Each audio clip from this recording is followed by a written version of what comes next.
L'affiche choc de cette 10e journée, le duel Buffle-Lotopopo a tenu toutes ses promesses. De l'antre du stade Omnisport de Parakou, les Lotoboys s'en remettent d'abord à Gaston Ngbedi avant de corser l'addition par l'entremise de Patrick Seyamé à la 25e.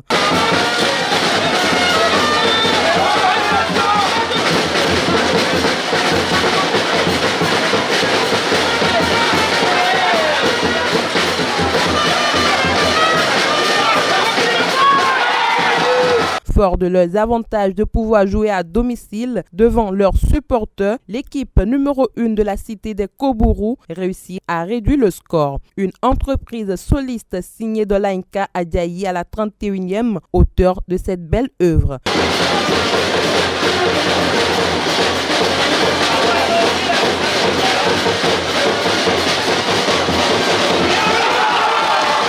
Les Buffles du Borgou reprennent le jeu à leur compte en deuxième période. Les ratés se succèdent dans les deux camps, l'un pour creuser l'écart et l'autre pour rétablir la parité. Le score reste inchangé jusqu'au coup de sifflet final.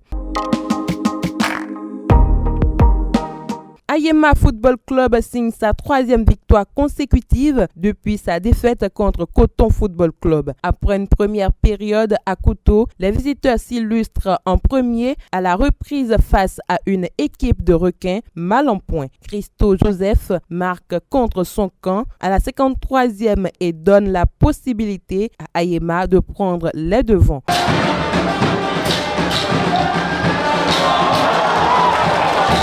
11 minutes plus tard, Ayema double la mise grâce à Adeyemi Sourou. Il reprend de voler un coup franc bien placé. Les requins impuissants n'ont pu réagir malgré toutes les opportunités qu'ils se sont créées.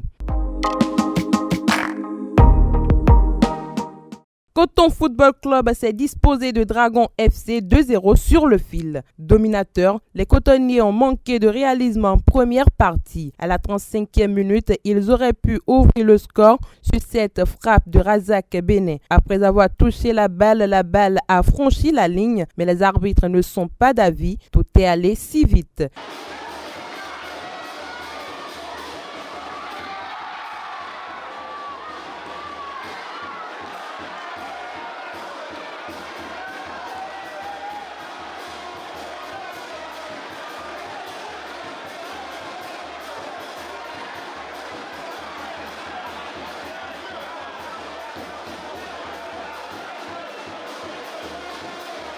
« 0-0 à la pause, le scénario reste à peu près le même. Coton met le pied sur le ballon. Les Orangés Noirs répondent par des éclairs et s'offrent leur première occasion nette à la 57e minute. Junior Paraíso perd son duel face à Hassan Cissé.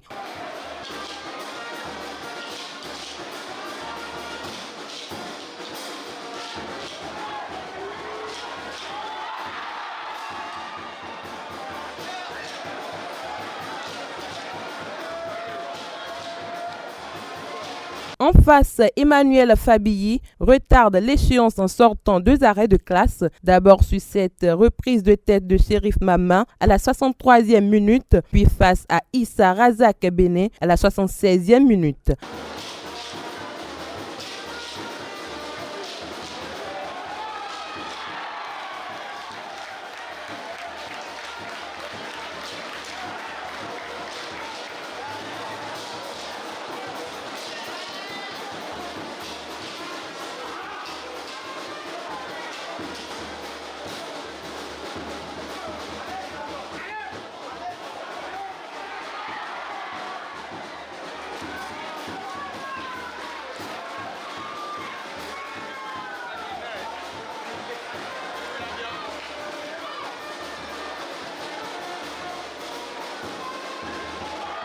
À la 83e minute, Rivaldo Alitonou s'écoule dans les 16 mètres sur cette action. Sani Bayere se jette. Penalty, l'a-t-il touché? Les Orangés Noirs contestent la décision de l'arbitre Tanislas Aromlanto. Ils veulent quitter la pelouse. Le staff les dissuade. Salim Bawa ne tremble pas et transforme le penalty.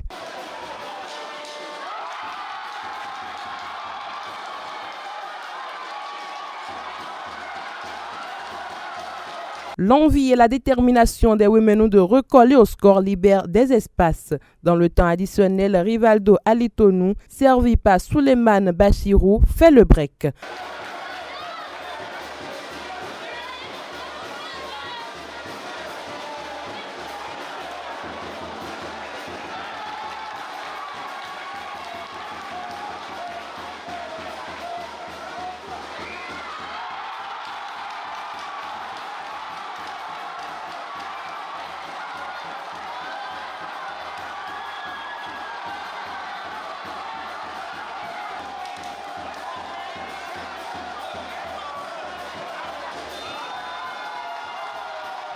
J'analyse le match en 3 épisodes. Les 15 premières minutes où le match doit être plié, on doit mener 3-0, peut-être 2-0. Après, merci Hassan qui nous fait 2 arrêts extraordinaires. Et puis notre fin de match, on n'a rien lâché, on a été vaillant jusqu'au bout. Et on a su être efficace sur les occasions qu'on a eues. Ce penalty et puis derrière l'efficacité de Baudouin qui fait que on gagne ce match 2-0. Je ne dirais pas que Coton n'a pas de valeur. Ils ont joué, ils ont posé le ballon, mais il faut reconnaître que le score ne reflète pas du tout la physionomie du match. Il nous a manqué un peu d'efficacité parce qu'on ne peut pas dire qu'on n'a pas trouvé des occasions, on en a trouvé, mais on n'a pas pu scorer, il n'a pas eu de réussite. Bon, mais par la suite, il y a un penalty qui a été sifflé par l'arbitre qui a sonné sur le mental. Et n'oublions pas que le mental au niveau de mes joueurs est déjà un peu touché. Donc le penalty est venu vraiment casser tout parce qu'ils espéraient au moins faire au moins un nul ou bien gagner le match. Parce qu'on était arrivé pour ne pas vraiment perdre le match.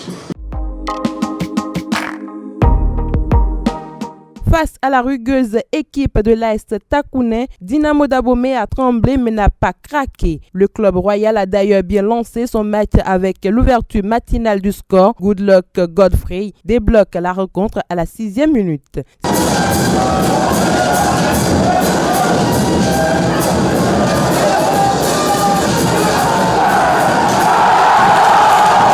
16 minutes plus tard, les poulains de Ibrahim Da Silva aggravent le score grâce à Gabriel Moulero.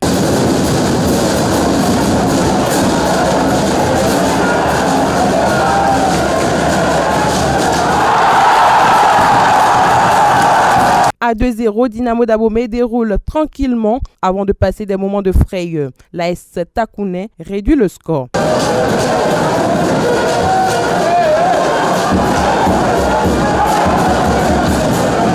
Le club de Kandi aurait pu égaliser et repartir d'Abomey avec le point du nul. Hélas, le gardien de but s'impose et arrête le pénalty de la 85e minute.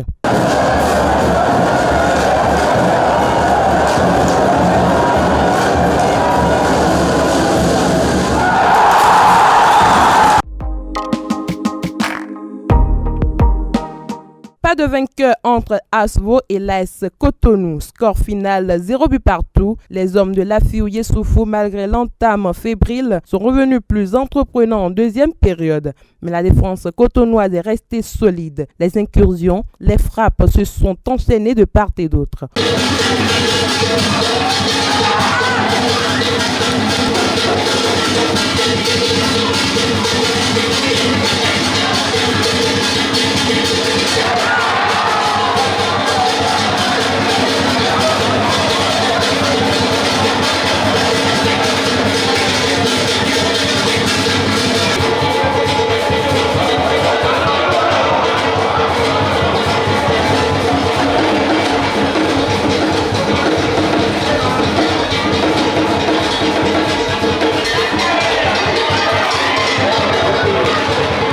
Au coup de sifflet final, 0 but partout, à la grande déception des deux entraîneurs. C'est une grosse déception d'abord.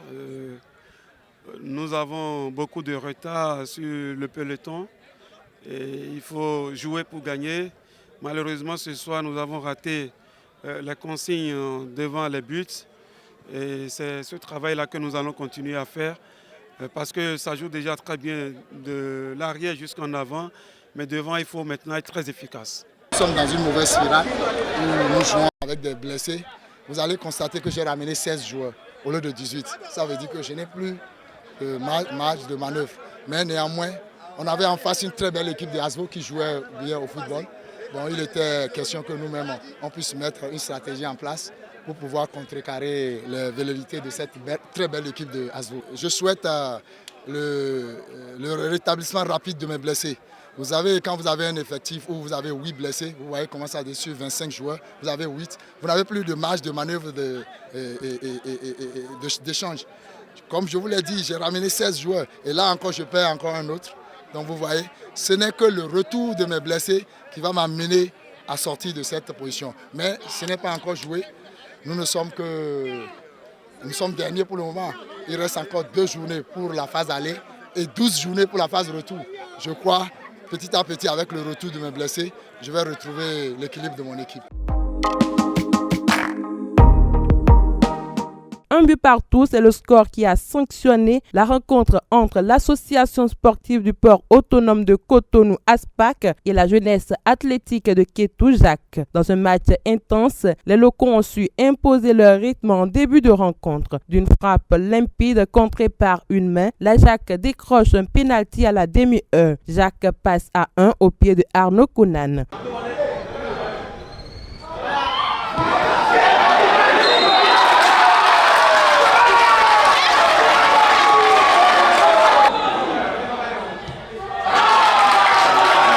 Le but réveille l'ASPAC qui se repositionne et réussit à égaliser 7 minutes plus tard avec Promise Soglohou.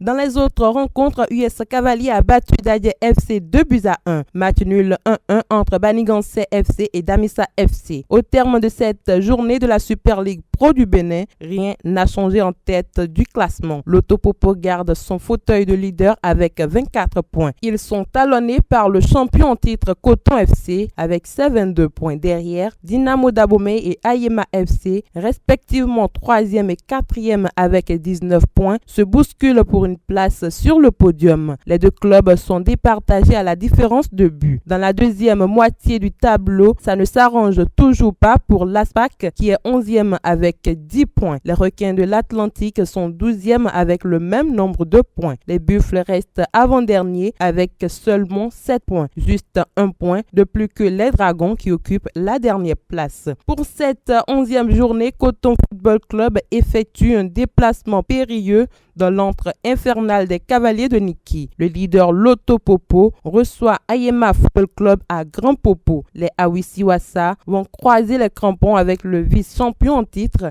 les Buffles du Borgou. Dynamo Dabomey joue ASVO à Adjoung.